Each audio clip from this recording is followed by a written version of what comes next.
Please state your name and affiliation. We do have microphones. Please wait for your microphone. Sharp Blakely, NBC Sports Boston. Coach, obviously they came out playing really good basketball. From your perspective, where did the game just kind of get away from you guys? We weren't able to kind of make that resilient comeback that we've seen time and time again. Well, we didn't.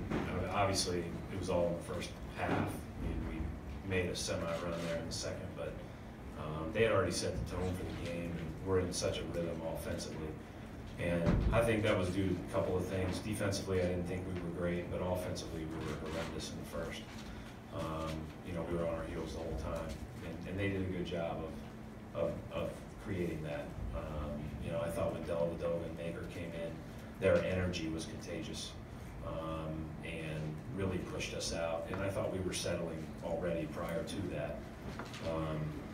You know, and then, you know, our guys are competitive. They want to get it all back at once, and we're driving to the rim and we're getting shot after shot blocked because we're trying to hit home runs by then. And so it just all, you know, I'd say it all snowballed on us, and you know, we lost the game, and luckily it was worth one.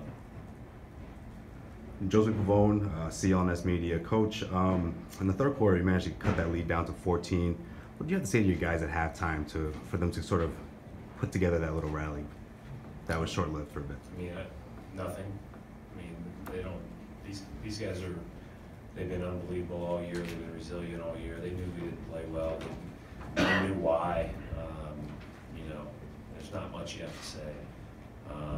You know, obviously there's not a whole lot of tactical breakdown at that point either, because it's, you know, it's not about what you're doing tactically. It's about how hard the other team is putting you on your heels, and that's what they did tonight to us. And I think our guys were disappointed in the way that they played, and played better in the second, but the hole was too big. And they made every time we shot to thwart any chance of maybe coming back. Steve Hedgeman, NBA.com. It's kind of an NBA cliche about what role players or reserves might do when they're playing at home in the playoffs. Based on that, how much truth is there to that? And do you sort of have to be aware of somebody's going to bubble up even if you don't know exactly who it is? I think you have to be aware of that anyways. I think you go into every game trying to prepare for what people are capable of, not necessarily what they do every night. Sometimes you have to pick your poison when you have a guy like Giannis, because of his, you know, ability to get to the rim. You're going to be late to close out some of those threes on nights where he's making them. You tip your cap, right?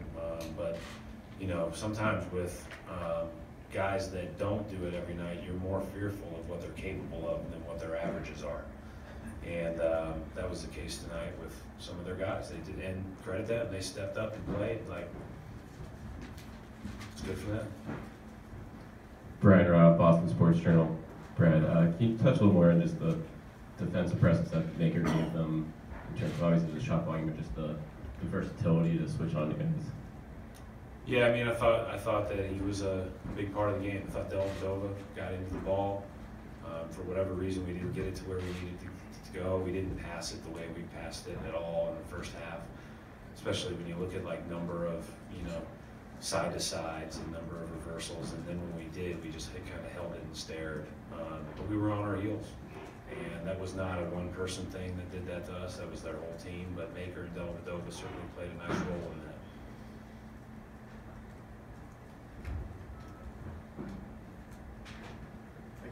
Thanks. Thank you, folks.